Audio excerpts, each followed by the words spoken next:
Hello hello hello, নমস্কার বন্ধুরা, আমি সুমন আপনাদের কাছে নিয়ে চলে এসেছি একটা খুব সুন্দর সন্ধ্যা। আমরা নিজেরা এনজয় করব, পাশাপাশি আপনাদেরও আনন্দ দেওয়ার জন্য আমি চেষ্টা করব। তো আজকে আমাদের গন্তব্য একটু অন্যরকম জায়গায়। তো আমরা বেরিয়ে পড়েছি, বাড়ি থেকে বেরিয়েছি ট্রেনে করে, আমরা হাওড়া স্টেশন এসে পৌঁছেছি। হাওড়া থেকে আমরা এখন এগোচ্ছি হাওড়া মেট্রোর দিকে, যে মেট্রো গঙ্গার তলা দিয়ে চলেছে আপাতত স্প্ল্যানেড পর্যন্ত। তো আমরা ওই স্প্ল্যানেড পর্যন্তই আজ যাব। ওই দেখুন আমার মিসেস হাত দেখাচ্ছে। আর 1-2 বছর আগে পর্যন্ত যে এসকেলেটারে উঠতে ভয় পেত, দিব্যি সে এখন ঘুরে বেড়াচ্ছে এসকেলেটারে চেপে। যাই হোক, আমার ভাগ্নি চলেছে টিকিট কাটার জন্যে। আমরা গিয়ে পাশে দাঁড়ালাম। এটা হচ্ছে গিয়ে লিফটের সামনে এসে দাঁড়ালাম। লিফটে উঠে বললাম আমরা। লিফট এবার নেমে যাবে হাওড়া মেট্রো স্টেশনের দিকে। ভারী সুন্দর স্টেশনটি, দেখতেই পাবেন। খুব সুন্দর বন্দোবস্ত। এই লিফটের দরজা খুললো, আমরা বেরিয়ে এসেছি। ডিসকাশন চলছে কোন দিকে যাব। তো আমরা চেষ্টা করব সামনের দিকে যাওয়ার। দেখুন, আপনারা হয়তো অন্যান্য ভিডিওতে দেখেছেন, কিন্তু আমার ভিডিওতে আরেকবার দেখুন। এই রকম হচ্ছে আমাদের হাওড়া মেট্রো স্টেশনটা। আমরা সবাই চারিদিকে দেখছি, প্রচুর লোক এখানে দাঁড়িয়ে আছে যারা এসপ্ল্যানেড যাবে। ট্রেন অলরেডি চলে এসেছে, প্রচণ্ড ভিড়। আমরা উঠে পড়লাম ট্রেনে। তো যাই হোক, বসার সিট আমি পেলাম না, আমরা কেউই অ্যাকচুয়ালি পাইনি। তো আমার জায়াবু একটা কোনো মতে সিট জোগাড় করে বসে বললো, এই যে ট্রেন চালু হয়ে গেছে, এই যে ব্লু লাইটটা যেটা জ্বলছে, এর মানে আমরা গঙ্গার যে পোর্শনটুকু জল, সেইটুকু থেকে আমরা যখন পার করব তখন আমরা ওই ব্লু লাইটটা দেখতে পাবো। ব্লু লাইটটা কেটে যাওয়া মানে হচ্ছে গিয়ে আমরা জল যে অংশটা আছে সেই এলাকা থেকে বেরিয়ে পড়েছি। তো ট্রেনের মধ্যেও মনিটর আছে, স্ক্রিন আছে। স্ক্রিনে বিভিন্নভাবে দেখানো হচ্ছে কিভাবে ট্রেনটি গঙ্গার এপার থেকে ওপার যাচ্ছে। আমরা চলে এসেছি এসপ্ল্যানেডে, নেমে পড়েছি। এবার আমরা আবার লিফটে উঠছি কেন, আমাদের ওপরে উঠতে হবে। আচ্ছা, এবার আমরা যাচ্ছি, এগিয়ে চলেছি। প্রচুর লোক, কাতারে কাতারে ভিড়, অফিস যাত্রী যারা আছে। কিন্তু আজ তো ছুটির দিন, যাই হোক, তাও মানুষের ঢল নেমে পড়েছে কলকাতার বুকে। আমরাও এগিয়ে চলেছি। এই যে আমার জায়গা বসে আছে, হাঁটু ম্যাসাজ করছে, কোমরে প্রচণ্ড ব্যথা তার। তো যাই হোক, পায়ের ছাপগুলো দেখে মনে হচ্ছে যে আমরা যেমন কোজাগরী লক্ষ্মী পুজোর সময় যেমন মা লক্ষ্মীর পায়ের ছবি আমরা আঁকি, সেরকমই এখানে সব চিহ্ন দেওয়া আছে। মনে হচ্ছে মা লক্ষ্মী এখান দিয়ে হেঁটে গেছিলো। ওপরে আবার অ্যারো মার্ক করে দেওয়া আছে যে মা লক্ষ্মী তুমি এদিক দিয়ে যাবে, যদি পথ ভুলে না যায়। তো আমরা এগিয়ে চলেছি এসপ্ল্যানেডের দিকে। সঙ্গে থাকুন বন্ধুরা, দেখতেই পাবেন আমাদের গন্তব্য। এবং তার সাথে সাথে আমরা তো এনজয় করবই, আশা করি আপনারাও আমাদের সাথে এনজয় করবেন। আমার মিসেসের এই প্রথমবার গঙ্গার নিচ দিয়ে মেট্রো চাপা। যাই হোক, আমরা উঠে পড়েছি প্ল্যানেটে, রাস্তার দিকে এগোচ্ছি। এগিয়ে আমরা যাব, ঠিক এই দেখা যাচ্ছে আমাদের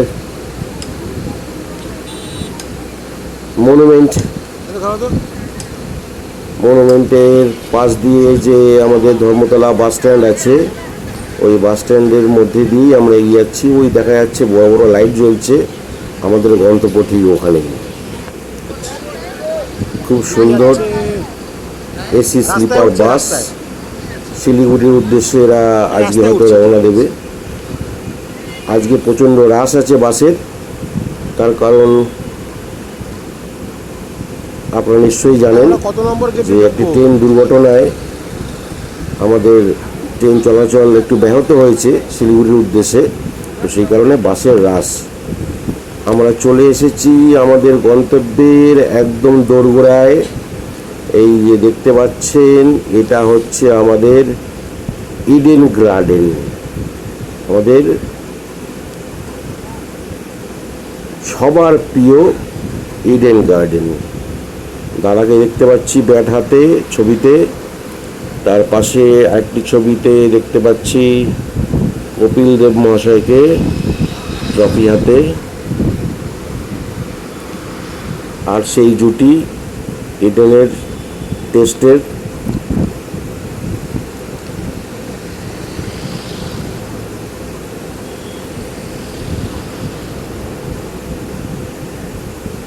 এই জিনিসটা আমাকে খুব ভালো লাগলো। আমার ডালমিয়া মহাশয় আর দাদা পাশাপাশি প্রায় একই ফ্রেমে। আমরা ঢুকে পড়েছি স্টেডিয়ামের ভেতর। ঢুকে পড়েছি আমরা ঠিক প্রেস ক্লাবের ঠিক নিচেই আমরা বসে আছি। সামনে প্লেয়াররা রেডি। ও আপনাদেরকেও জানানো হয়নি যে আমরা কেন এখানে এসেছি। তো আমরা এসেছি তার প্রধান উদ্দেশ্য হচ্ছে গিয়ে, আপনারা হয়তো জানেন যে বেঙ্গল প্রিমিয়ার লিগ শুরু হয়ে গেছে, অনেকগুলোই খেলাই এখানে হয়ে গেছে। তো আমরা এসেছি আজকে কলকাতা টাইগারের সাপোর্টার হিসাবে। আমরা সবাই আজকে কলকাতা টাইগারকে সাপোর্ট করতে এসেছি। অবশ্যই কলকাতাকে আমরা সাপোর্ট করবই, তার বিশেষ আরেকটি কারণ তো আপনাদেরকে জানানো খুবই দরকার। সেটা হচ্ছে কি, কলকাতা টাইগার্সের একজন প্লেয়ার, তার নাম হচ্ছে অনন্ত সাহা। সে আমারই খুব কাছের একজন প্রিয় মানুষ। সে হচ্ছে আমার জামাই, আমার ভাগ্নি জামাই অনন্ত সাহা। বিশেষ করে তাকে এবং তার টিমকে চেয়ার আপ করার জন্যই আমরা আজকে মাঠে উপস্থিত হয়েছি। তো যাই হোক, খেলা শুরু হয়ে গেছে। আমরা সব বিভিন্ন ক্লিপগুলো এই মুহূর্তে আপনাদের সামনে দিচ্ছি। কোরেল খুব সুন্দর ব্যাট করছে। বিগত দিনের কতগুলো ম্যাচে সে তার পারফরমেন্স ভালো ছিল না। তো যাই হোক, আজকে দুর্ভাগ্যক্রমে একটি হঠাৎ সিদ্ধান্তে তাকে আউট ঘোষণা করা হয়েছিল। তো তবে বিপক্ষ দলের ক্যাপ্টেন সেটাকে নাকচ করে দিয়েছে। নাকচ করে দিয়ে তাকে আবার ব্যাটিং করার সুযোগ করে দিয়েছে। ধন্যবাদ তাকে, বিপক্ষ দলের ক্যাপ্টেনকে। তো যাই হোক, খেলা চলছে, দারুণ খেলা চলছে। 4 আর 6-এর বন্যা বয়ে যাচ্ছে।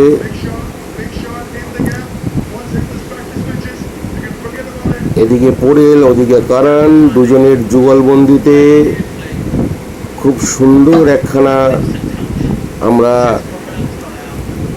ম্যাচ দেখতে পাচ্ছি। বিপক্ষ দলের বোলাররা একদম নাজেহাল হয়ে যাচ্ছে, কি করবে আর কি করবে না বুঝতে পারছে না। তো যাই হোক, তো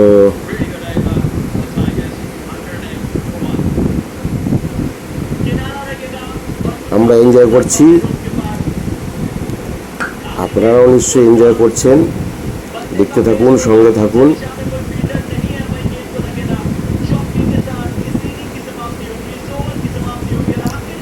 20 ওভার শেষ, লাস্ট বলে 4 রান মেরে 151 রান টার্গেট, 151 রান টোটাল হলো, 151 টোটাল হলো, টার্গেট হলো আপনার 152, যেটা শিলিগুড়িকে করতে হবে।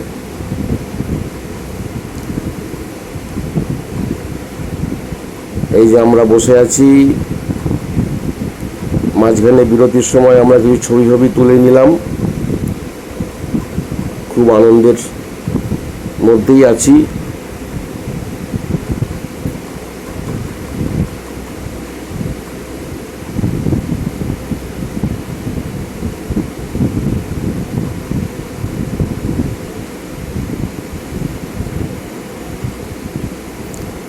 এরপরেই শুরু হবে কলকাতা টাইগার্সের বোলিং। বোলার হিসাবে অনন্ত সাহা ওপেনার বোলার। প্রথম ওভারে কিছু করতে পারেনি, কিন্তু দ্বিতীয় ওভারে দ্বিতীয় বলেই অনন্ত সাহা ক্লিন বোল্ড করে দিল বিপক্ষ দলের একজন খতরনাক ব্যাটসম্যানকে। ওয়াও, ঠিক তার পরের বলটাতেই আবার আরেকখানা অসাধারণ ক্যাচ নিয়ে নিল রাজার একটা অনবদ্য ক্যাচ অনন্ত সাহাকে আরেকটি উইকেট দিল। বিপক্ষ দলের ক্যাপ্টেন সে বসে আছে চিন্তায়। অসাধারণ একটা ক্যাচ, ওয়াও, জাস্ট ওয়াও। রাজা অনবদ্য একটা ক্যাচ নিয়ে অনন্তকে একটা উইকেট নেওয়ার জন্য সাহায্য করলো।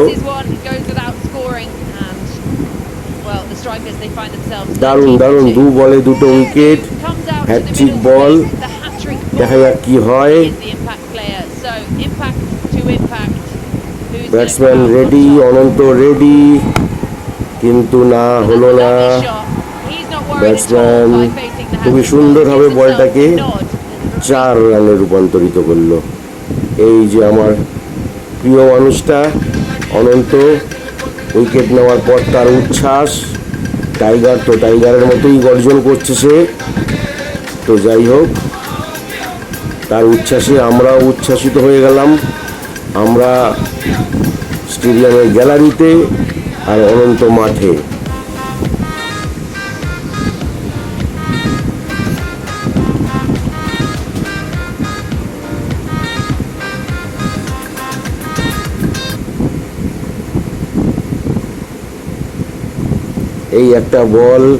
এই একটা বলে যদি উইকেটটা অনন্ত পেয়ে যেত আর এই ক্যাচটা যদি সায়ন নিয়ে নিত, তাহলে পরে অনন্ত 3টে উইকেটের আজকে অধিকারী হয়ে যেত। খুব নিরাশ দেখাচ্ছে অনন্তকে। তার লাস্ট ওভারের 4র্থ বলে একটা বড় সুযোগ কিন্তু সে পেয়েছিল, কিন্তু কিছু করার নেই, ভাগ্য তার সঙ্গ দেয়নি। তো যাই হোক, এই একটা অনবদ্য উইকেট নিচ্ছে সায়ন।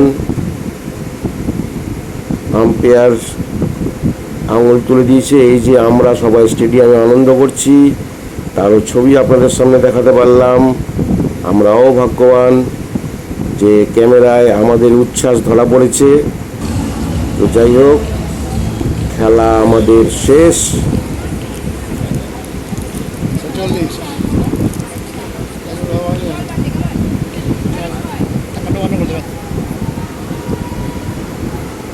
আমরা সবাই আনন্দ করছি।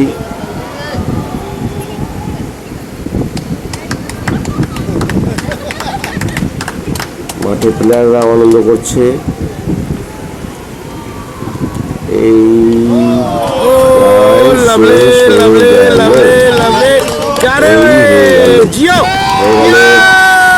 শেষ, কলকাতা টাইগার জিতে গেল।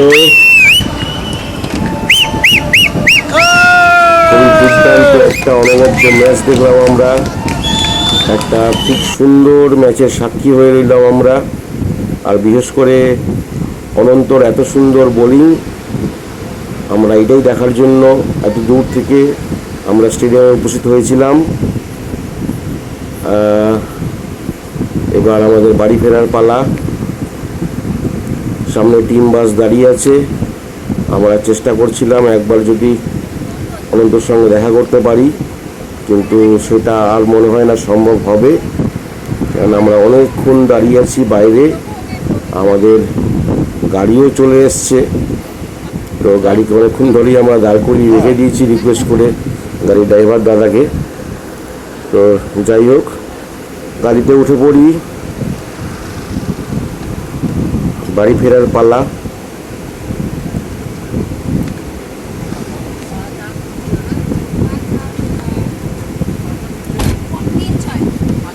তাও একবার কি মনে হলো, চোখটা রাখছি গেটের দিকে, যদি টিম বেরোয় তাহলে একবার ছুটে গিয়ে তাদের সঙ্গে দেখা করে আসবো। তো যাই হোক, আশা করি আগামী খেলাগুলো কলকাতা টাইগার দারুণভাবে খেলবে। তার আর 3টে ম্যাচ খেলা বাকি আছে, 3টে ম্যাচই তারা জিতবে। আর বিশেষ করে বলি, অনন্তকে আগামী ম্যাচগুলো তার জন্য খুব ভালোভাবে কাটুক, আরও সে উইকেট পাক, ভালো বল করুক।